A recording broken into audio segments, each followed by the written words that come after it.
the Morris, which Stu is now working on. Stu's had a few jobs on here. The rear lights, he just before the car went, yes, I'll get things in the right order. The car we mentioned before had been to Simpson Exhaust. It's now back from Simpson Exhaust. That's the key, it's back here. Matt and his guys have done an absolutely lovely job of doing the bodywork on that. Sorry, my phone keeps ringing. I'm going to turn that off. Yeah, they've done an absolutely superb job of the exhaust system, as they always do. The welding's pretty much faultless. It's absolutely a lovely job. They've done all that, absolutely superb. Got the car back here now, so the next phases are that Stu's working on getting the rear lights fitted, which he's basically done. A number of other little tasks on the car, and the other thing he's literally currently working on is the bonnet hinges. You might recall we made some in steel before, some sort of prototype test ones in steel before. They did work, however, with the couple of changes we've made on the front end, they now don't work. Basically the lights get in the way, so he's modified the bonnet hinges, and he's now done a parallelogram linkage bonnet hinge, which just shunts the bonnet forward a little bit to get some more clearance there. So that's now done. The mock-up ones are now done. I think he's just trialling those parts, or he's just about to trial those. Probably be tomorrow. He's going to be trial fitting those, making sure they all work. If they do, we'll cut them in the actual final material and use those, and that'll be the bonnet fit sorted out. There's various other things. There's a little bit of work to do finish off on the wings, and we're modifying the doors as well, incorporating the side sill section into the bottom of the door. So he's got to do that as well. Though watch this space. But yeah, Stu's back on with the Morris now. So all those the Morris watchers looking for content, that'll be coming along now. It was only there was only no Morris last week because it was down at Simpson Race Exhaust. So. Yes, Porsche 356 lights. Jamie's just pointed out. I can't remember what I have and haven't said. Yeah, they're Porsche 356 rear lights, which amazingly, Stu says literally fit perfectly on those wings. Given that those wings were basically just roughed out in foam. Again, those who've seen all the videos would realise we roughed them out in foam on one side just to get what was a pleasing shape, and then Stu took profiles off that and then made the wings to that shape. They're literally a perfect fit on the curvature of the wing, so that was a lucky bonus. So moving along, Stu has been on the Morris. So obviously last week this came back from having the exhaust system fabricated. Stu's mostly been on with the bonnet. So we initially had a sort of mock-up basic set of metal hinges that we fabricated for the front opening bonnet. But we wanted to improve the feel of that bonnet opening and also bring the bonnet a little bit further forward because it was getting perilously tight on the little spotlights that sat down here. So Stu's now designed a really cool sort of scissor type hinge on both sides, and then we've accompanied that with some little gas struts that actually act directly on the hinge, so it kind of gives it a nice bit of assistance when you open it. And it comes really nicely sort of forwards and down as it opens. So that's looking really good. And then he sort of moved on to doing some cross bracing in the bonnet. These are notoriously sort of flimsy, these bonnets. There's a bracing structure which originally goes up to the original external hinges, but obviously we've lost those, so we can't use that. So we've already put one cross brace in here. We've now put another one further back. But it's always a battle with these because this rear section here is all just single skin. In fact, the vast majority of the bonnet is just single skin, but it's more obvious here because there's not even a return edge. It's literally just a single skin with a cut edge on it, and there's no return lip or anything like that on it. So we're just trying to do some changes to the bonnet to stiffen it all up and make sure, because we were battling a bit with its tendency to sort of flex apart, meant that when we were trying to judge the fitment and get the gaps right to the wings, it completely changed depending on how much force you were putting on the bonnet when you pulled it up. So it was trying to brace it all so that it doesn't just wobble in and out at the sides. But that's pretty much getting there. I think Stu now has moved on to the door modifications. The owner of this wanted the doors to incorporate what is normally a separate panel that sits underneath. It's a bit of an odd design, but essentially the door normally stops at that swage line right at the bottom there, and then there's a separate panel that infills underneath it. So the owner wanted the door extending down, so effectively that panel becomes part of the door. So that's what Stu's working on at the moment. Look forward to seeing that take shape over the next week. Marching on again, we come to the Morris. And Stu's been working on the Morris. Stu primarily on front end bits, but a little bit further back as well. Primarily, he's made a swaging tool up and swaged the recesses for the front indicators into the front panel. Done a really nice job of that, and cut out the sections for those to fit into. He's been fettling, fine-tuning the panel fits on the front. It was all roughed out and it was close, but there was still work required. So he's been finalising the work on the leading edge of the bonnet, a bit of work on the wing to bonnet fits. He's finalised the front panel had a return which hadn't been completed on it. He's completed a return edge on that, finished that and got that to fit nicely.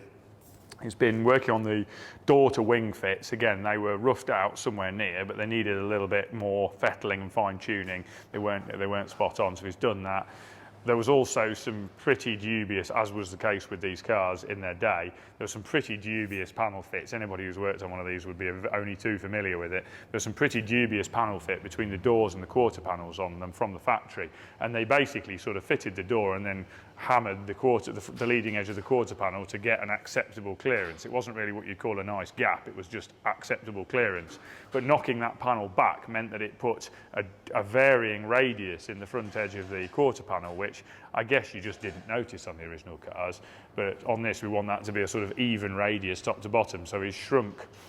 Just not via any particularly special technique, but just using a hammer and a dolly just to squeeze the corner to lose some of the material back onto itself a little bit, to shrink that front edge where the gaps were tight, and at the factory they'd been sort of belled into a bit of a radius. He shrunk that corner and squeezed it onto itself to lose some of the extra material there to get that gap all nice. He's finished off extending the bottom edges of the doors. I think that would have been covered last week, but he's finished off extending the bottom of the doors. We've lengthened the doors so that the customer's request, and I think I would totally agree, it entirely makes sense, that instead of having the separate sill section that finishes the effective height of the door, we've grafted that height into the door itself, so there is no separate sill section forming the bottom line of the car. The actual door goes all the way down and finishes the side of the car itself. So he's done that as well, and he's currently working on door locks because we want to use more modern door mechanisms. There's no anti-burst door locks on these. They've just got the old two-step type door, literally like a domestic door catch on them as standard. And we're not happy. You know, the owner's not happy with that. We're not happy with that. They're not very safe. Originally, I believe they were, I don't know, I've not got personal experience of this, but I would imagine if you hit a hard enough pothole, hard enough in one of these, given how flexible the shells are, I wouldn't be surprised if your door could come open. It would be interesting to see, but I wouldn't be surprised if they could fly open over a really hard pothole. So that'll be gone. We're using a more modern door catch to solve that problem. We're actually mocking up at the minute, but I think they will work. We're going to use mini ones. There are undoubtedly many better options, but we need quite a slim catch to fit within the depth of the door. There's not a lot of depth, they're very thin doors. And anti-burst type door locks that will fit within that thickness of door that also have the ability to be controlled by a central locking motor and not 10 a penny really. They're quite hard to get hold of. I undoubtedly now in the comments on this video there will be a whole stream of people telling me door locks we could have used, but the best one we could think of really was mini. So I've got some second-hand mini ones to try to do the mock-up build with and just get it all together so that we don't mark up new ones, and obviously we'll just get, they're available new, we'll just get new ones for when we finally build the car up after it's all been painted. So yeah, that's where Morris is at. We're progressing nicely. There's still a lot of dry build type work to do on it, but it is moving along. It's moving along very nicely now. We're getting that's certainly heading towards the prep for paint stages now. It's certainly progressing in that direction.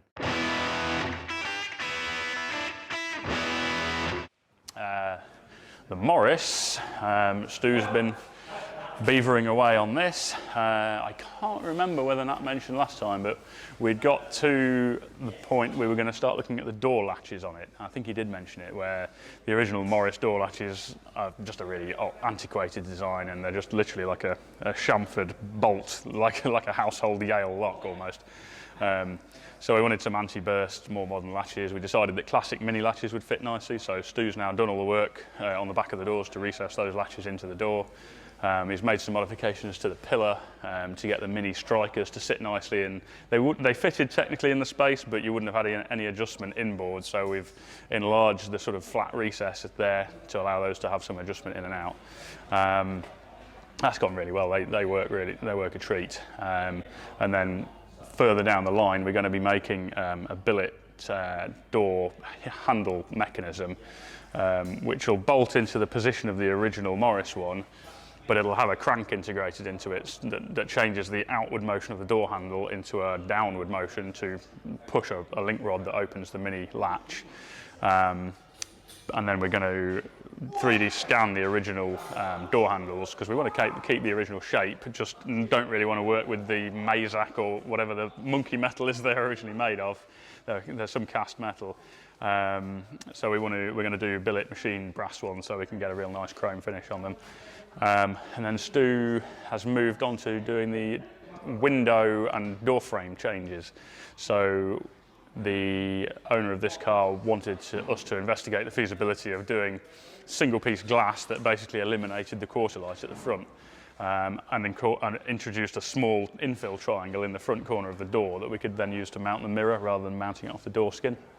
So that's what Stu's working on right now, basically making a revised door frame where the vertical at the front of the glass is much further forward. We'll then do a machined billet infill in the corner that integrates the mirror mount, and will have threaded tapped holes in it that actually mount the door frame parts as well. He's done a mock-up of the glass in Perspex at the moment, and then once that's all in, we're happy with how it works, we'll then have custom glass cut, and we might as well do new glass for the rear as well, because it's just flat glass and it'll match all round then. And we'll also be doing some work to introduce the electric window lifters, which is possibly going to go down the same lines we did with the Jensen in terms of using Defender window lifters. We haven't checked them out for size yet, but it's an obvious starting point because it's a nice simple pivoting arm lifter that fits into quite a small space. So that's what we'll use as our starting point on that. And I think actually that's about it.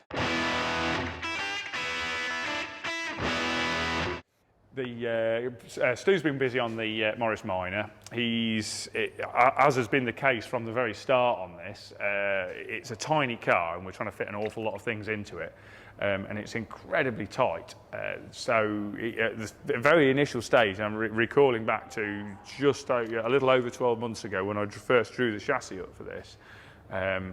It was very tight then, you know. We were working within like 10 mil of, are the seats going to fit at all or not? And that's an MX-5 seat, which is pretty small.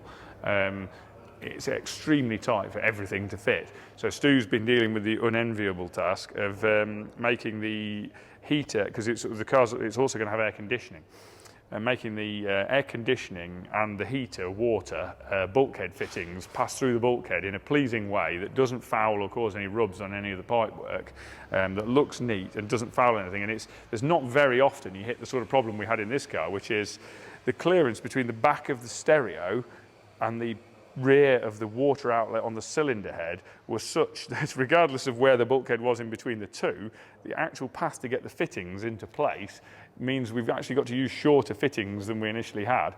And even then, it's literally that's the space we've got. We're literally fitting a fitting between the engine and the back of the stereo, and that's the limiting factor. This is how tight it all is in there. So Stu's been working on that. He's made a little dish structure, I'd call it, that the bulkhead fittings go through for that.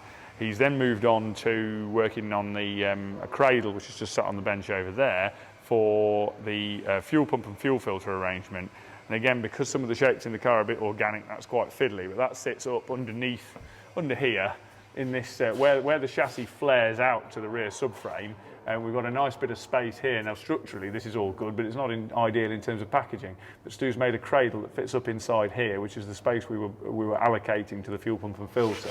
But obviously it's in a slightly organic shape it's got to fit into. But he's made a cradle that goes up in there now that will the fuel outlet fittings come out of a recess above the subframe here, which is formed into the boot floor, and the pipes will come out of there into that cradle, and then from that cradle then travel down the side of the chassis on threaded inserts to the front of the car.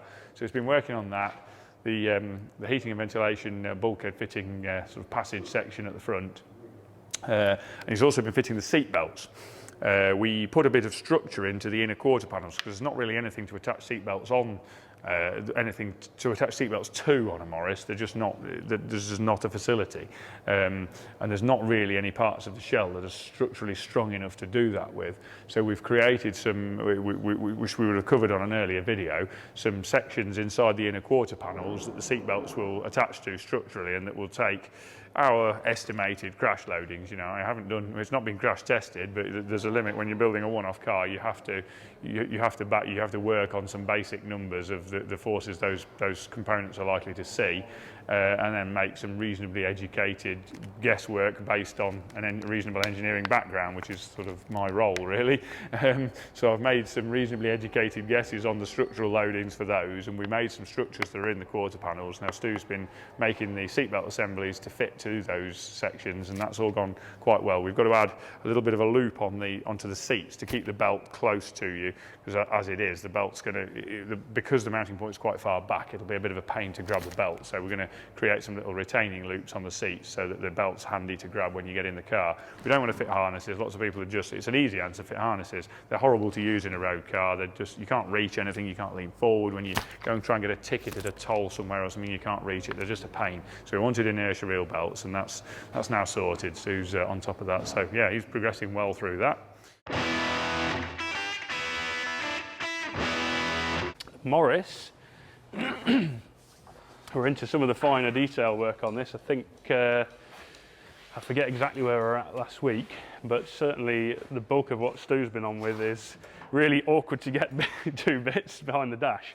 So I don't know if he'd done it last week, but he was working on the coolant and AC hoses where they pass through the bulkhead, which is a ridiculously awkward to get to space. There's not much space behind the engine, and then there's also not much space in here. They actually come out just above where the head unit sits in here. The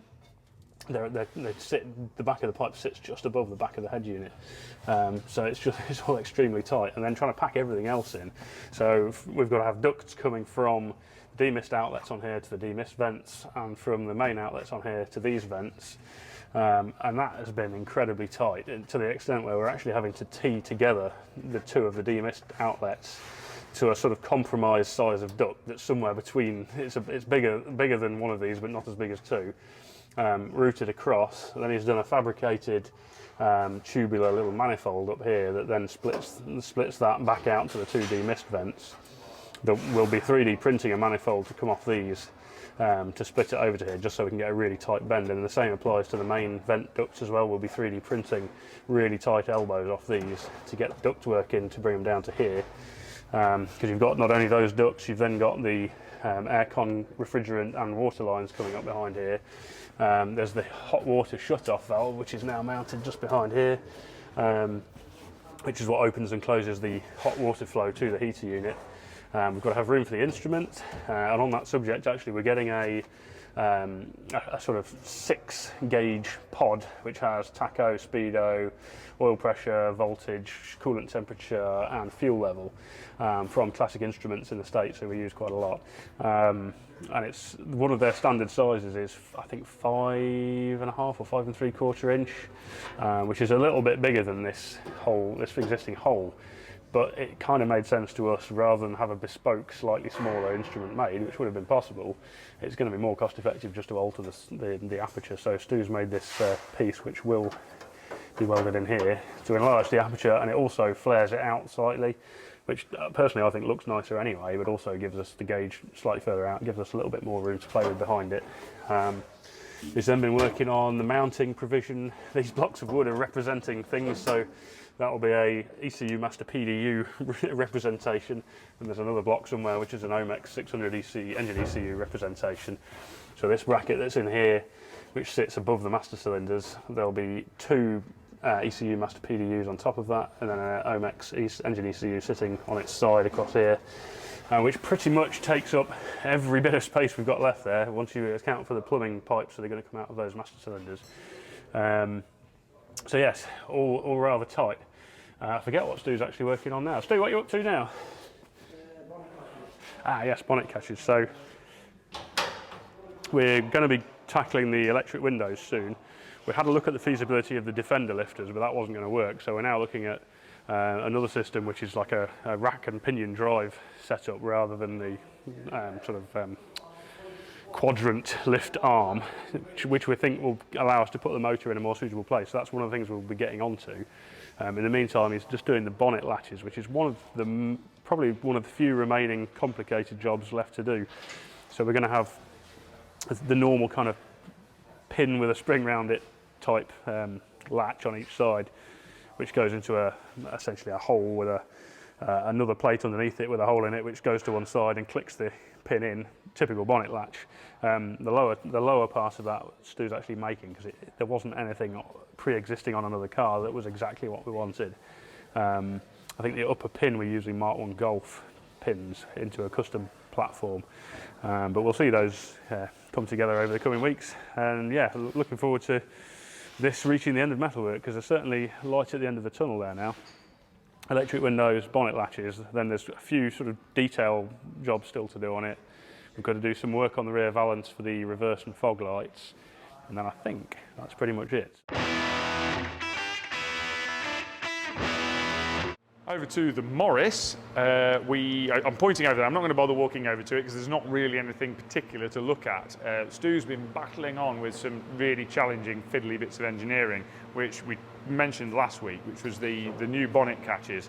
They're being a bit of a swine to do. No great surprises there, these things always are. So he's cracking on with that now. He's pretty much got the design finalised to a point where it works reliably. We had an issue with it not working very reliably.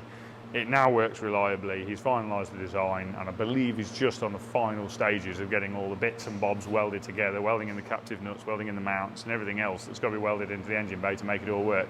They're very, very fiddly, and it's been a bit of a challenge, if we're honest, but he's nearly there with it now. I think tomorrow should see that job finished. Scott's moving on imminently. He's just in there doing another little job at the moment, but he's just doing another sort of a side job at the moment. But he'll be moving on to getting the rotisserie mounts made for the Morris, so that we can strip the running gear out of it and get it onto the rotisserie to complete all the welding work that needs doing underneath. There's a number of bits that were done. Obviously, we built all the chassis initially on the jig, and then the car's been that way up since, and then it came off the jig and onto its wheels on the floor. So we've never had the opportunity to finish and finalise any of the welding on the tube work underneath. So all the running gear will be dropped out, which is very, very simple to drop out. It's only a handful of bolts. Just drop all the Mazda running gear straight out to the bottom. Same as you would. It's exactly the same as taking it out of an MX-5. Exactly the same bolts. We'll take those out. Have the shell on the rotisserie, spin that round, and we'll finish all the TIG welding on the underside of all the chassis tubes, and all the little there's a few little gussets that need putting in, and that were almost impossible to do while it was on the select jig, so they'll be done. I'm just trying to think of mainly just finishing off welding tasks to do underneath, gusseting bits and just tidying up little bits underneath. There's a few threaded bosses to fit that were more awkward to weld with the car the right way up. Provisions for plumbing that need putting in, and for wiring clips, and for mainly pipe clips actually. Provisions for pads to screw those onto, that sort of stuff. That all needs finishing off once the car can be spun upside down, or at least onto its side. And then we're perilously close to the body shell being metal finished at that point, and then we'll be able to get it then at that point, obviously, to remind viewers of the process. Once the metalwork stage is all completely sort of signed off and finished, we'll then reblast the car, zinc metal spray it, and then we go into the long period of body prep, and it moves on that way.